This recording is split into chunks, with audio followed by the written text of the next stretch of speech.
வணக்கம். குற்றம் குற்றமை நிகழ்ச்சியை வழங்குவதற்காக ஹேமா ராகேஷ். இன்னைக்கு குற்றம் குற்றமை நிகழ்ச்சியில சிதம்பரத்துல நடந்த இரட்டை கொலை, காஞ்சிபுரத்துல நடந்த கொள்ளை சம்பவம், திண்டுக்கல் பகுதியில நடந்த தற்கொலை சம்பவம்னு பல குற்ற செய்திகளை பார்க்க இருக்கோம். வாங்க நிகழ்ச்சிக்குள்ள போகலாம்.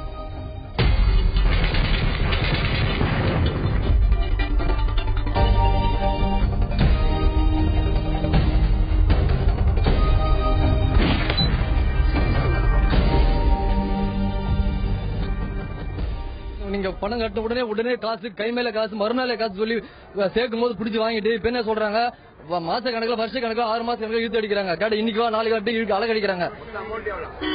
நாங்க 2 லட்சம் ரூபாய் மேல கட்டிருக்கீங்க. நாங்க இவர் யாரு, எப்படி பணத்தை கொடுத்து ஏமாந்தாருன்னு இந்த நிகழ்ச்சியோட இறுதியில பாக்கலாம்.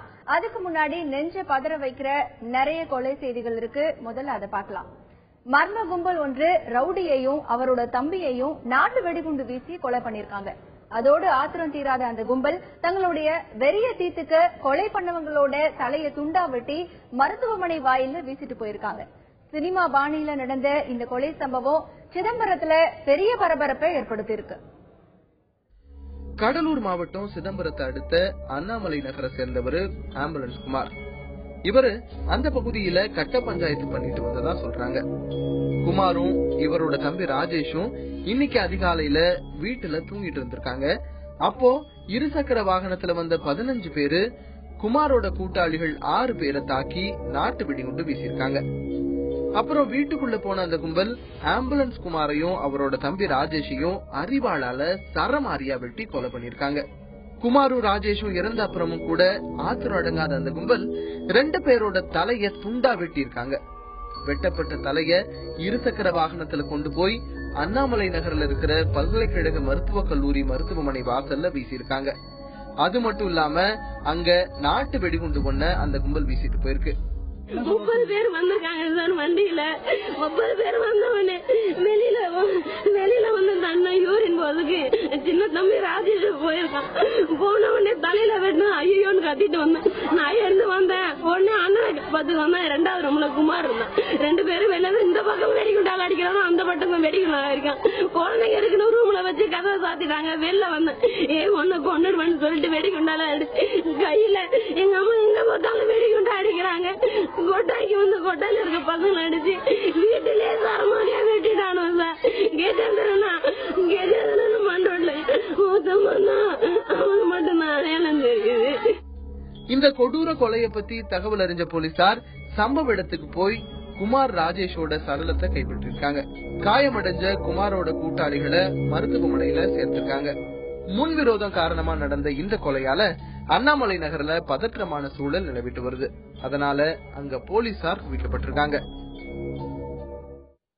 இந்த கொலை பத்தி பல்வேறு கோணங்கள்ல போலீஸ் விசாரணை நடத்திட்டு வராங்க. இதுல முக்கியமான விஷயம் என்னன்னா, இப்ப கொலை செய்யப்பட்ட ஆம்புலன்ஸ் குமாருக்கும் அதே பகுதியை சேர்ந்த ஹரி அப்படிங்கிறவருக்கும் ஏற்கனவே முன்விரோதம் காரணமா பகை இருந்ததா சொல்றாங்க. இந்த நிலையில தான் கடந்த 4 மாசத்துக்கு முன்னாடி ஹரியின் மனைவி மதுமிதா தற்கொலை பண்ணிக்கிட்டாங்க. ஏற்கனவே ஒரு கால இழந்து வேதனையில இருந்தவர் மனைவியும் இறந்து போனதுனால ஒரு விதமான அழுத்தமான மனநிலையில இருந்திருக்காரு. இதை வச்சு ஆம்புலன்ஸ் குமார் மற்றும் அவருடைய கூட்டாளிகள் ஹரிய கேலி கிண்டல் பண்ணிருக்கிறதா சொல்றாங்க. ஒரு கட்டத்துல ஆத்திரம் அடைஞ்ச ஹரி ஆம்புலன்ஸ் குமாரை கொல்ல முயற்சி பண்ணாருன்னு, ஆனா அந்த கொலை முயற்சியில இருந்து ஆம்புலன்ஸ் குமார் தப்பிச்சிட்டாருன்னு சொல்றாங்க. இந்த நிலையில தான் கடந்த ஜூன் மாசம் ஹரி தனது வீட்டுல கழுத்தறுப்பட்ட நிலையில ரத்த வெள்ளத்துல பணமா கடந்திருக்காரு. அதை பத்தி விசாரணையும் இப்ப நடந்துட்டு இருக்கு. இதனால முன்விரோதம் காரணமா இந்த கொலைகள் நடந்திருக்கலாம் அப்படின்னு அந்த பகுதி மக்கள் நினைக்கிறாங்க. இப்ப அடுத்ததா கால் டாக்ஸி டிரைவரை கழுத்தறுத்து கொலை பண்ணிட்டு காரை கடத்திட்டு போட்ட கும்பலை போலீசார் வலை வீசிட்டு தேடிட்டு வராங்க. விழுப்புரம் மாவட்டம் திண்டிவனத்தை அடுத்த மயிலம் பக்கத்துல தென்பசியார் கிராமம் இருக்கு. இந்த கிராமத்துல ஒரு விவசாய நிலத்துல 21 வயசு மதிக்கத்தக்க இளைஞர் கழுத்து அறுத்து கொலை செய்யப்பட்டு கிடக்கிறதா போலீசாருக்கு தகவல் கிடைச்சிருக்கு.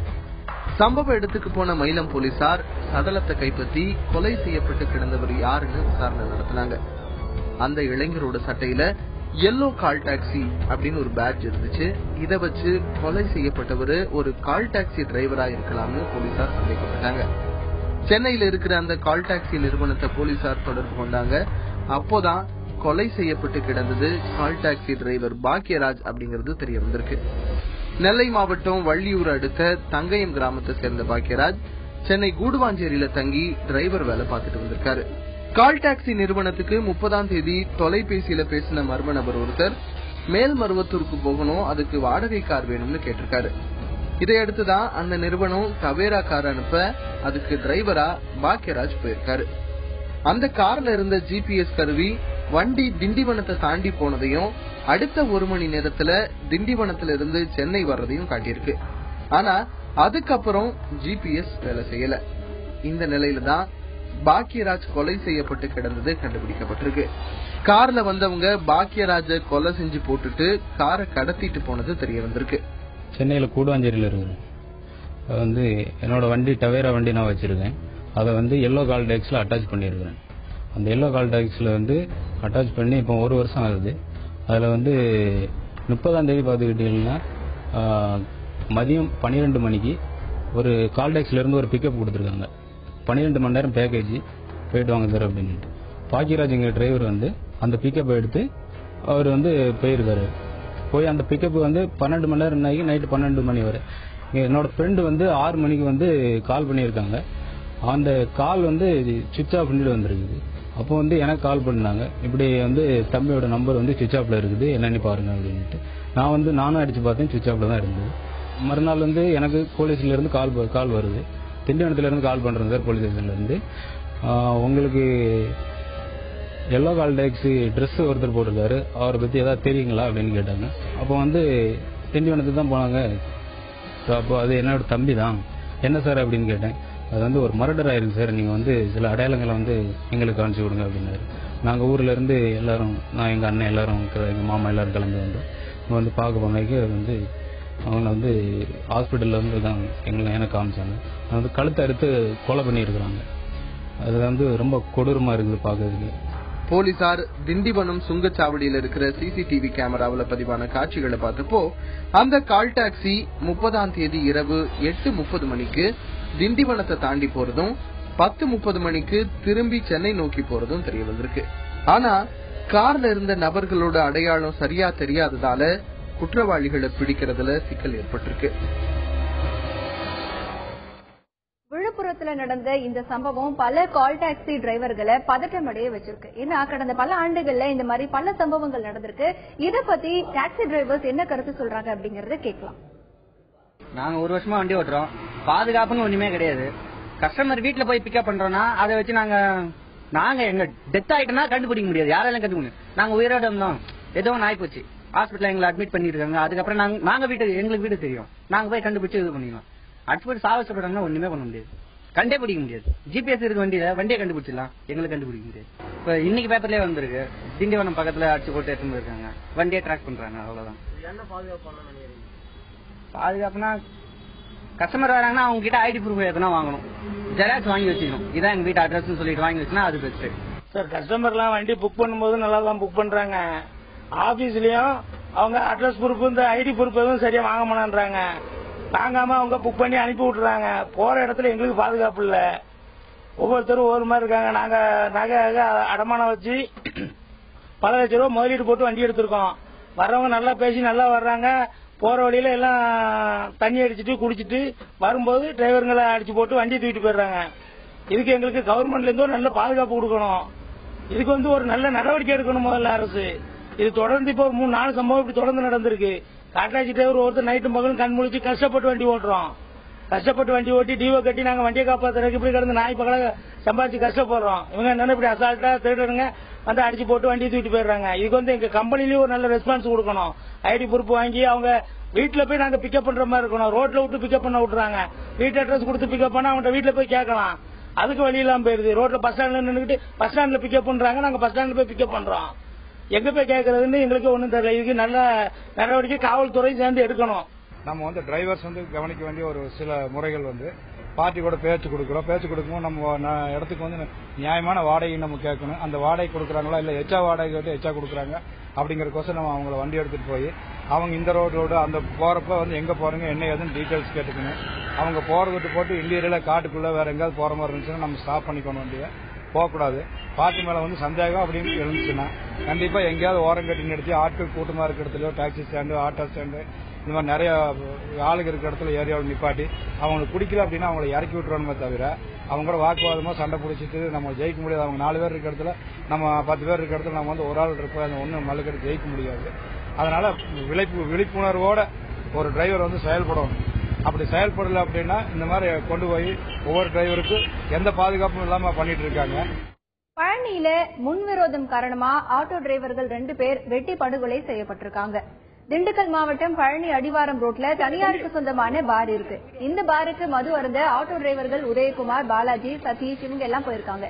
அப்போ அங்க வந்த 4 பேர் கொண்ட ஒரு கும்பல் உதயகுமார், பாலாஜி மற்றும் சதீஷ அரிவாளால சரமாரியா வெட்டியிருக்கு. இதுல சம்பவ இடத்திலேயே உதயகுமாரும் பாலாஜியும் உயிரிழந்துட்டாங்க. படுகாயமடைந்த சதீஷ் மேல் சிகிச்சைக்காக மதுரை அரசு மருத்துவமனையில சேர்க்கப்பட்டிருக்காரு. ஆனா சதீஷோட நிலைமை ரொம்ப மோசமா இருக்குன்னு டாக்டர்கள் சொல்லியிருக்காங்க. நகை கடை ஊழியர்கள் கிட்ட இருந்து 35 லட்சம் ரூபாய் பணம், 3 கிலோ தங்க நகைய மர்ம நபர்கள் கொள்ளையடிச்சிட்டு போயிட்டாங்க. சென்னை சவுகார்பேட்டையை சேர்ந்த கமலேஷ் அப்படிங்கிறவரு நகை கடையை நடத்திட்டு வராரு. இவர் கடையில ராஜு, கானுராம் அப்படிங்கிறவங்க வேலை பார்த்துட்டு வராங்க. நகைகளை சப்ளை செய்வதற்காக ராஜுவும் கானுராமும் கார்ல வேலூர் போயிருக்காங்க. ஆற்காடு வாலாஜா பகுதியில் இருக்கிற கடைகளுக்கு நகைய சப்ளை பண்ணிட்டு வசூலான பணம் 35 லட்சம் ரூபாய், மீதம் இருந்த 3 கிலோ தங்க நகையோட அவங்க சென்னை திரும்பிட்டு இருந்தாங்க. காஞ்சிபுரம் பக்கத்துல செட்டியார்பேட்டையில காஃபி குடிக்க ராஜுவும் கானுராமும் காரை நிறுத்திருக்காங்க. அப்போ பின்னாடி வந்த 5 பேர் கொண்ட மர்ம கும்பல் ஒண்ணு கார் கண்ணாடியை உடைச்சிருக்காங்க. இத பார்த்த கார் ஓட்டுநரும் ராஜு, கான்ராம் இவங்க எல்லாருமே ஓடி வந்து அவங்கள தடுத்து இருக்காங்க. அப்போ இவங்கள சரமாரியா தாக்கிட்டு கார்ல இருந்த 35 லட்சம் ரூபாய் பணம், 3 கிலோ தங்க நகைய அந்த கும்பல் பறிச்சுட்டு போயிட்டாங்க. சம்பவ இடத்துக்கு வந்த போலீசார் காயமடைஞ்சவங்களை மருத்துவமனைக்கு அனுப்பி வச்சாங்க. மேல்மலையனூர்ல அரசு பள்ளி ஆசிரியை வீட்டோட பீரோவை உடைச்சு 30 பவுன் நகைகள் கொள்ளையடிக்கப்பட்ட சம்பவம் பரபரப்பை ஏற்படுத்தியிருக்கு. விழுப்புரம் மாவட்டம் மேல்மலையனூர் பகுதியில் இருக்கிற அரசு பள்ளியில ஆசிரியரா வேலை பார்த்துட்டு வராங்க மகேஸ்வரி. நேற்று வழக்கம் போல பள்ளிக்கு போயிட்டு வீடு திரும்பியிருக்காங்க. அப்போ அவங்க வீட்டோட பூட்டு உடைஞ்சிருக்கிறத பார்த்து அதிர்ச்சி அடைஞ்சிட்டாங்க. அப்போ அந்த பீரோவுல இருந்த 30 பவுன் நகைகள் கொள்ளையர்கள் கொள்ளையடிச்சிட்டு போயிட்டாங்க. இதோட மதிப்பு 6.5 லட்சம் ரூபாய் இருக்கும்னு சொல்றாங்க. இந்த சம்பவம் பத்தி போலீசார் வழக்கு பதிவு பண்ணி விசாரணை நடத்திட்டு வராங்க. பட்ட பகல்ல வீடு புகுந்து 25 சவர நகை கொள்ளையடிக்கப்பட்ட சம்பவம் பெரம்பலூர் பகுதியில பரபரப்பை ஏற்படுத்தியிருக்கு. பெரம்பலூர் பக்கத்துல கல்யாண் நகர் VIP கார்டன்ல வசிக்கிறவங்க விவிதா. இவங்களோட கணவர் வெளிநாட்டுல வேலை செஞ்சுட்டு இருக்காரு. தன்னோட தாயோட வசிச்சுட்டு இருக்கிற விவிதா மருத்துவமனைக்கு போயிருந்த சமயத்துல அவங்களோட வீட்டு பூட்டை உடைச்சு உள்ளே புகுந்த மர்ம நபர்கள் 25 சவர நகையை அள்ளிட்டு போயிருக்காங்க. கொள்ளையை பத்தி போலீசார் விசாரணை நடத்திட்டு வராங்க. பட்ட பகல்ல நடந்திருக்கிற இந்த சம்பவம் அந்த பகுதி மக்கள் கிட்ட பரபரப்பையும் அதிர்ச்சியையும் ஏற்படுத்தியிருக்கு. ஒரு 11:30 மணிக்கு வெளியே போயிட்டு ஒரு 2 மணி நேரம் கழிச்சு வரதுக்குள்ள பார்த்தா வீடு பூட்டி இருக்க வீடு ரொம்ப ஓப்பன் ஆகி கிடக்கு. பட்ட பகல்லே இந்த மாதிரி நடந்திருக்குங்க. உள்ள போய் பொருந்து பார்த்தா 25 பவுனை காணோம். டிவி எல்லாம் கலந்து கிடக்கு. எடுத்துருக்க முயற்சி பண்றாங்க. அழிக்கிறதுக்கு இந்த மாதிரி தண்ணி எல்லாம் ஊத்திட்டு போயிருக்காங்க. இது என்ன ஒரு அஜாக்கிரதையா ஒரு பழைய RTO ஆபீஸ் பின்னாடி போலீஸ் ஸ்டேஷன் எல்லாம் இங்க இருக்குது. இன்னும் ஒரு அஜாக்கிரதையா இருக்காங்க எவ்வளவு. டாஸ்மாக் கடை ஊழியர்கிட்ட இருந்து 2,75,000 ரூபாய் பணத்தை வழிப்பறி சென்ற மர்ம நபர்கள் அவங்கள காவல்துறையினர் வலை வீசி தேடிட்டு வராங்க. மதுராந்தகம் பக்கத்துல கருங்குழி அரசு டாஸ்மாக் கடையில கணபதி அப்படிங்கிறவரு வேலை பார்த்துட்டு வராரு. இவர் வழக்கம் போல நைட்டு மதுபான கடையை மூடிட்டு வசூலான பணம் 2,75,000 ரூபாயை எடுத்துக்கிட்டு இருசக்கர வாகனத்துல போயிருக்காரு. அப்போ அவரை கார்ல பின்தொடர்ந்து வந்த மர்ம நபர்கள் கணபதியை வழிமறிச்சு அவரை தாக்கி அவர் வச்சிருந்த பணத்தை வழிப்பறி பண்ணிட்டு போயிட்டாங்க. இந்த சம்பவம் தொடர்பா போலீசார் விசாரணை நடத்திட்டு வராங்க. அந்த பகுதியில மட்டும் இல்லாம காஞ்சிபுரம் மாவட்டத்திலேயே குற்ற செயல்கள் அதிகமா நடக்கிறதா பொதுமக்கள் குற்றம் சாட்டியிருக்காங்க. கடையை 9:20 க்ளோஸ் பண்ணிட்டு வீட்டுக்கு போறேன். வீட்டுக்கு போற வழியில இது வரைக்கும் அவங்க பார்த்ததே கிடையாது. பின்னாடி வண்டி ஒரு மின்னல் வேகத்தில் பின்னாடி இடிச்சு விழுந்து தான் தெரியும். எழுந்து பசங்க இறங்கி வந்தாங்க. அவங்க எங்க தூக்க தான் வராங்களே அப்படின்னு சொல்லிட்டு அடிச்சுமா எழுந்துதான் கேஷ் பேக் எடுத்துன்னு ஒரு ஃபோட்டோ வந்து அதுக்கு பப்ளிக்லாம் பார்த்துச்சு. பேக் எடுக்கும் போது தான் என்னை இடிச்சு பப்ளிக் நிறைய பேர் பார்த்தாங்க. கிளியர் தரப்பாங்க. பின்னாடி ரிவர்ஸு ஒரு 200 மீட்டர் ரிவர்ஸில் ஐசியில் போயிட்டு பார்த்தாங்க. நகராட்சி மேல்நிலைப் பள்ளியில கணினி அறையோட பூட்டை உடைச்சு 1 லட்சம் ரூபாய் மதிப்பிலான பொருட்களை மர்ம நபர்கள் கொள்ளையடிச்சிட்டு போயிட்டாங்க.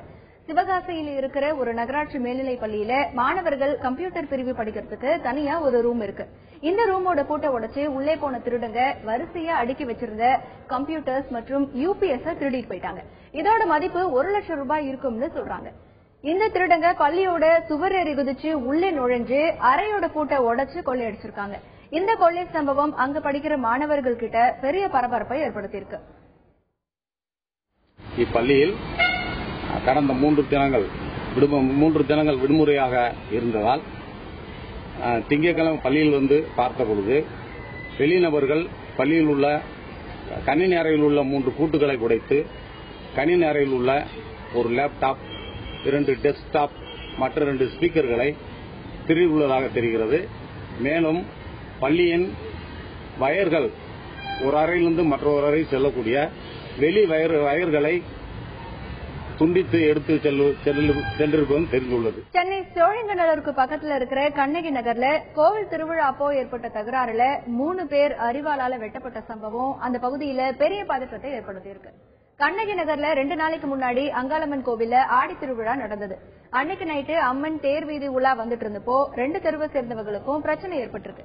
இதுல 9ஆம் வகுப்பு படிக்கிற பையன் வேலு, துரைராஜ் மற்றும் அண்ணாதுரை இவங்க 3 பேரையும் ஒரு கும்பல் அரிவாளால வெட்டியிருக்கு. ரத்தம் சொட்ட சொட்ட கிடந்த இவங்க இப்ப மருத்துவமனையில இருக்காங்க. இவங்களோட உறவினர்கள் கொடுத்த புகாரின் பேர்ல சென்னையில வேற வேற இடத்துல பதுங்கி இருந்த வெங்கடேசன், திலீபா, மணிகண்டன், திவாகர் இவங்க 4 பேரையும் போலீசார் கைது பண்ணிருக்காங்க. இந்த சம்பவம் தொடர்பா இன்னும் 4 பேரை போலீஸ் தேடிட்டு வராங்க.